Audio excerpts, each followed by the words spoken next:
আমাকে কখনো দেখেছে মন্তব্য করতে। আমি অভিষেক বন্দ্যোপাধ্যায়ের যোগ্যতা সম্পর্কে আমি উচ্ছ্বসিত প্রশংসা করি, এ ব্যাপারে তো কোনো অসুবিধা নেই। কিন্তু কাকে কোথায় বসানো হবে না হবে, আমি যে ফোরামে বলা দরকার সেটা ফোরামে বলবো।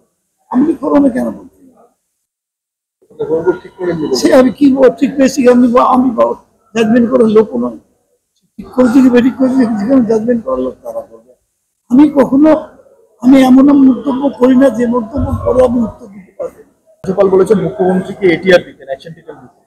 আপনি গোটা বিষয়টাকে কিভাবে দেখছেন এবং এটা কি কোনোভাবে কাম্য যে ঘটনা ঘটছে? আমাদের এই রাজ্যে বিশেষ করে আমি মনে করি তোমার পেছনে একটা পরিকল্পিত চক্রান্ত আছে। আমাদের রাজ্যে আমরা এখনো শান্তিতে বসবাস করি, যে কোনো সম্প্রদায়ের মানুষ হোক না আমরা খুব শান্তিতে বসবাস করি। এই পরিস্থিতিকে ভেঙে দেওয়ার জন্য একটা চক্রান্ত চলছে। ভোটের রাজনীতির জন্যই হোক, অন্য কোনো কারণেই হোক, একটা পরিকল্পিত চক্রান্ত চলছে। এটাকে মোকাবেলা করতে হবে। আমি নিশ্চয়ই মুখ্যমন্ত্রী সক্রিয় ভূমিকা তো নিয়েছেন অলরেডি। এটা আমি মনে করি যে কোনো মূল্যে আমাদের আমাদের আমাদের এই রাজ্যের পক্ষে বিপজ্জনক। আমরা খুব বর্ডার স্টেটে আছি, বর্ডার স্টেটের প্রত্যেকটা রাজ্যই খুব স্পর্শকাতর রাজ্য। যেহেতু বাংলাদেশ আছে সেই কারণে সব জায়গায় আছে, নেপালের সঙ্গে আছে, ভুটানের সঙ্গে আছে, প্রত্যেকটি রাজ্য যেগুলো বর্ডারে আছে, ওদিকে রাজস্থান আছে, পাঞ্জাব আছে। ভাবা দরকার এই রাজ্যগুলোর জন্য বিশেষ একটা সতর্কতা নেওয়া উচিত। কেন্দ্রীয় সরকারের ভূমিকাটা পালন করা উচিত, রাজ্য সরকারের পালন করা উচিত। যেহেতু এটা বাংলাদেশ বর্ডার সংলগ্ন এলাকা, সেই ক্ষেত্রে দাঁড়িয়ে কি বাংলাদেশেরও কোনো চক্রান্ত থাকতে পারে আপনি মনে করেন? বাংলাদেশ বলে তো নয়, গ্রুপ আছে ধরনের গ্রুপ আছে। আমি একটা দুটো দেশের আন্তর্জাতিক প্রশ্ন আমি কোনো কথা বলবো না, উচিত না আমার খবরটা নেই বলা। কিন্তু আমি বলছি গ্রুপ আছে, অনেক নাশকতামূলক কাজের সঙ্গে সম্পৃক্ত বা সংযুক্ত অনেক গ্রুপ আছে।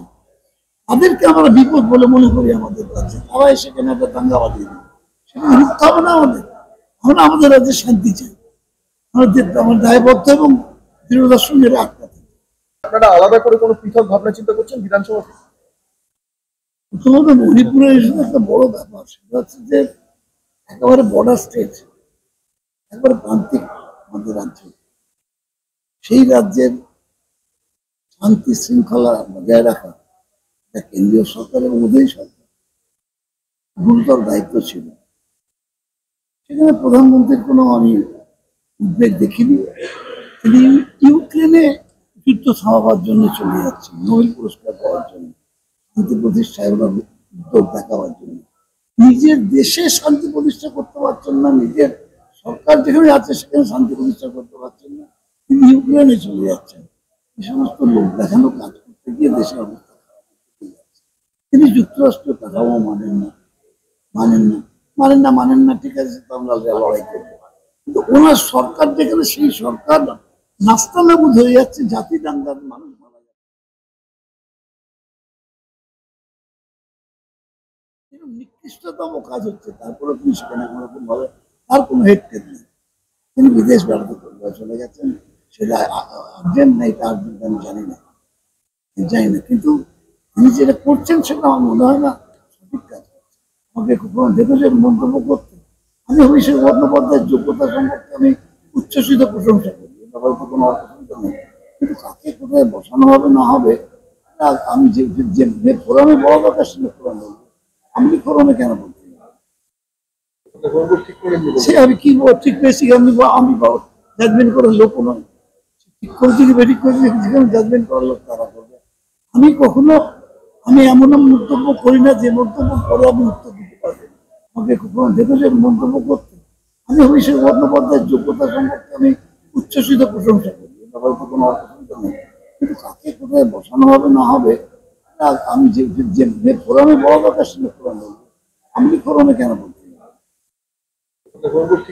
সে আমি কি ঠিক পেয়েছি, আমি জাজমেন্ট করার লোক নয়। ঠিক করেছি কি বেঠিক করেছি যেখানে জাজমেন্ট করার লোক তারা করবে। আমি কখনো এমন মন্তব্য করি না যে মন্তব্য করে আমি উত্তর দিতে পারবো। রাজ্যপাল বলেছেন মুখ্যমন্ত্রীকে এটিআর দিতেন, অ্যাকশন টেকেন দিতেন। আপনি গোটা বিষয়টাকে কিভাবে দেখছেন এবং এটা কি কোনোভাবে কাম্য যে ঘটনা ঘটছে? আমাদের এই রাজ্যে বিশেষ করে আমি মনে করি তোমার পেছনে একটা পরিকল্পিত চক্রান্ত আছে। আমাদের রাজ্যে আমরা এখনো শান্তিতে বসবাস করি, যে কোনো সম্প্রদায়ের মানুষ হোক না কেন, হিন্দু, মুসলমান, আমরা খুব শান্তিতে বসবাস করি।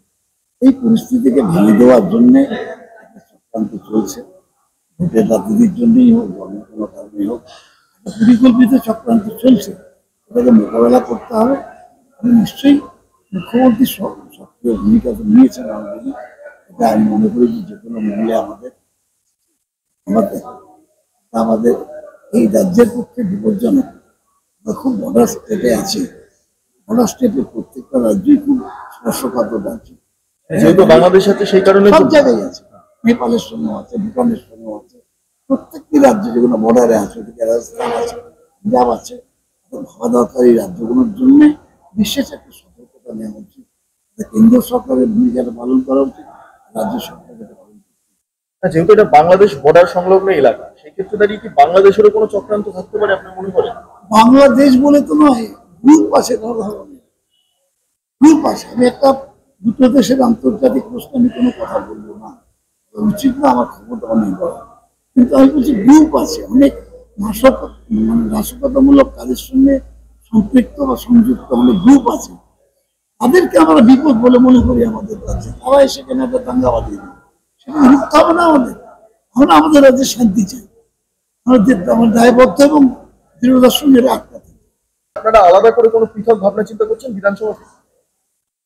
প্রথমত মণিপুরের ইস্যুতে একটা বড় ব্যাপার, সেটা হচ্ছে যে একেবারে বর্ডার স্টেট, একবারে প্রান্তিক আমাদের রাজ্য। সেই রাজ্যের শান্তি শৃঙ্খলা বজায় রাখা এটা কেন্দ্রীয় সরকার এবং মোদী সরকার গুরুতর দায়িত্ব ছিল। সেখানে প্রধানমন্ত্রীর কোনো আমি উদ্বেগ দেখিনি। তিনি ইউক্রেনে যুদ্ধ থামাবার জন্য চলে যাচ্ছেন, নোবেল পুরস্কার পাওয়ার জন্য, শান্তি প্রতিষ্ঠায় ওনার উদ্যোগ দেখাবার জন্য। নিজের দেশে শান্তি প্রতিষ্ঠা করতে পারছেন না, নিজের সরকার যেখানে আছে সেখানে শান্তি প্রতিষ্ঠা করতে পারছেন না, তিনি ইউক্রেনে চলে যাচ্ছেন। এই সমস্ত লোক দেখানো কাজ করতে গিয়ে দেশের অবস্থা খারাপ হয়ে যাচ্ছে। তিনি যুক্তরাষ্ট্রের কাঠামো মানেন না, ঠিক আছে, তো আমরা লড়াই করবো। কিন্তু ওনার সরকার যেখানে, সেই সরকার নাস্তানাবুদ হয়ে যাচ্ছে, জাতি দাঙ্গার মানুষ মারা যাচ্ছে। এরকম নিকৃষ্টতম কাজ হচ্ছে, তারপরে তিনি সেখানে কোনোরকম ভাবে তার কোনো হেডটেক নেই। তিনি বিদেশ বেড়াতে চলে গেছেন, সেটা আর্জেন্ট নেই, তা আর্জেন্ট আমি জানি না, কিন্তু তিনি যেটা করছেন সেটা আমার মনে হয় না সঠিক কাজ করছে। আমাকে কখনো দেখেছেন মন্তব্য করতে?